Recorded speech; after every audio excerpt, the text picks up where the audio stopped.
But after the fierce battles of the imperialist era, this land was torn apart and divided again. Now we are entrenched, trapped in a system of exploitation and plunder, unable to do anything. Only when a revolution erupts from the weakest link will the people move. Otangs nodded, reaching out and taking her shoulder. Yes, the weak link. But I believe in the moment when the people explode. Not calculation, but the people's awareness and action. That moment is the moment that shakes the system. Mincheol was silent for a moment, catching his breath in the smoke. He spoke inwardly of the system, the structure, the flow. Even explosions have meaning only within the structure. A people's revolution is an illusion in this place, where capitalism has already taken deep root. Only a strategic revolution can bring about real liberation. She raised his head and looked at him. Then we're heading toward the same sea through different doors. You for the structure, I for the people. Only when the two come together will the revolutionary wave shake imperialism. He pulled out a cigarette and smiled faintly. That's right. When that wave grows stronger, it won't be a simple riot. A system must be prepared to accept the will of the people. The wind blew, the smoke dispersed, and the night deepened. But their conversation didn't end. Words and thoughts, strategy and will, structure and the people overlapped, filling the night of revolution. She added, "That's right. Theory provides guidance, but we must walk the path ourselves. That's why we need a plan, and we need to keep learning." He emphasized with conviction, "It depends. The important thing is that the ends and the means are aligned, and it only becomes powerful when people feel it's their own business." Otangs muttered softly, looking out at the night sea. Ultimately, theory provides direction, and we verify it in reality. Kim Min-cheol nodded. Yes, theory is like a light. We must pave the way ourselves. We persuade, we move together, and we return to correct and learn. That's the power of life. The lamplight flickered again, grazing their faces. We're nurturing the small spark that will begin in Yaoundé, but I fear that spark will be extinguished too easily. That could happen. The moment Alphonse moves, everything will be shaken. Kim Min-cheol took a deep breath and continued. We must trust each other, but also be vigilant. Like hunting, we must not only see the other's vulnerabilities, but also confront our own. Otangs bowed his head for a moment. Fighting! Where will it ultimately lead us? Kim Min-cheol turned his gaze to the sea. The black surface stretched endlessly, and the wind, though calm, brushed his face with a coldness. But we have already set out. The people's uprising in Yaoundé, on that path. We must simultaneously face choices and responsibilities, failures and hopes. As he cut through the cold sea, the wind sharpened his mind. He sang on the deck of the boat, welcoming the dark dawn of the Gulf of Guinea. Comrades, let's gather and go together. The spirit of Mudiungsian Mountain lies within us. What is there to fear? Go forth, for the eternal march for democracy. Let's go forth. Let's sing the marching song, with all our might, towards the provincial government. Otangs gazed at his face, illuminated by the lamplight. In that song, fear blossomed into a firm resolve. The sea off the coast of Limbe was bathed in a crimson glow of morning glow in the darkness. He balanced himself on a swaying log and disembarked. The sand beneath my feet was slippery, soaked in the morning fog, and the cold sensation forced me to stand upright. On the road leading beyond the coastal dunes, vehicles and comrades I was about to meet were already visible. As the dawn light crept faintly across the horizon, the outline of Mount Cameroon emerged in the distance, the low roar of the vehicle's engine and the crunch of tires on the gravel road. If the checkpoint is expected to be reinforced, our vehicles should split into two groups. We can attack the areas where security is loosened as the night grows longer. Kim Min-cheol thought for a moment and then asked, "But what about the possibility of violent conflict?" A comrade nodded and answered, "There are sections and times where we can avoid conflict. Our goal is to secure the hideout." She whispered softly from beside me, "Everything will begin soon. This is the moment when we must confront the world directly." A comrade asked, "If we start a real fight, will the world take notice?"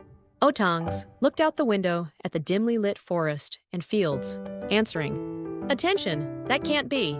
The world has always been indifferent." Min-cheol nodded. He clutched the camera in his hand. "The photos of the square will go viral. But we can't wait for the world to notice. We have to make them notice. If the world opens its eyes, the square will rise on its own." She asked, his breath puffing out like a sigh. To draw attention to something means more than simply showing it. It also calls attention to what makes us turn a blind eye, to violence and suffering. At that boundary, where should we stand? A square that must soon be recorded. It left Taeho and himself with a long period of frustration and tragedy. People see the square through their own eyes. His and my squares remain in our memory, read differently. Minchul slowly looked out the car window. Taeho has already endured a long period of frustration and tragedy. What he saw and felt, the loss and betrayal he endured, will be recorded. But even that record is subjective. He will be living evidence of how humans operate within structures and how they confront the system. The square seen through Taeho's eyes is different from ours, and it holds a different meaning for us. Otting spoke quietly, like a flowing wave. So we must do two things simultaneously. So strategy and humanity, theory and reality must overlap. Mincheol nodded and concluded coolly. That's right. A popular uprising is inevitable, but a simple explosion won't change anything. We must record, pay attention, and analyze. We must make the world pay attention, and at the same time, leave behind evidence of human experience. Otangs looked at his face, but even amidst all that evidence and analysis, we still have to choose when to act and when to stop. That is the coldness of revolution, and the weight that humanity must bear. He gazed into the lights of Yaoundé. Choice and action, recording and attention, everything is connected. If even one is disrupted, the change we desire will be in vain. The people's cries, our strategy, if only to make the world take notice. Soon, they passed the familiar capital intersection, a place where tragedy and hope intersect. It was a place where the wounds of the past still lingered in the air, and where the possibilities of the future breathed simultaneously. He felt a strange pleasure in the order and rhythm of the people. Marching in the same line, tragedy seeped into his mind. Like a déjà vu, and trembling made his heartbeat race. Taeho and Alphonse's conspiracy. Yaoundé's Makolro streets were always bustling with people in the early evening. Wooden carts loaded and unloaded, the air mingled with the smell of gasoline and sweat, and dark shadows jutting out from between the streetlights. It was a wholesale market, a bar, a brothel, and a transit point for smugglers and informers. Yaoundé's evenings were stiflingly hot. Yoon Taeho took off his worn jacket and stood in front of a bar in the center of Mokgolro. Passing through the outer iron gate, the gatekeeper led him into a small room. Entering the shabby warehouse, he found a bottle of cheap rum on a table, and cigarette smoke filled the ceiling. Every time the gas lamp flickered in the wind, Alphonse's shadow writhed on the wall like a massive beast. His face was set as stone, and he walked heavily, stepping on his heels first. He still had his flamboyant demeanor. His new coat and shiny shoes gleamed, and a silver ring gleamed on his hand. He immediately smiled when he saw Yoon Taeho. Oh, Taeho, I never thought we'd meet again like this. In the jungle, it's always a question of who turns their back first. In the city, it's a question of who shows their face first. But what's going on? He nodded a beat later. The noise of the bar was like a curtain obscuring a secret conversation. I didn't expect to see you here again. You're still doing well in business. Alphonse snorted and tipped his glass. Business? That's life. Whether it's gorillas, bullets, information, or women, it all boils down to money. Taeho, you know that now, right? You can't survive in this wooden house on ideals alone. I remained silent. There was something even stickier about the Muslim-dominated wholesale market. On the table in the center, maps and leaflets were strewn about, and at one end sat a ubiquitous scimitar, a Damascus sword.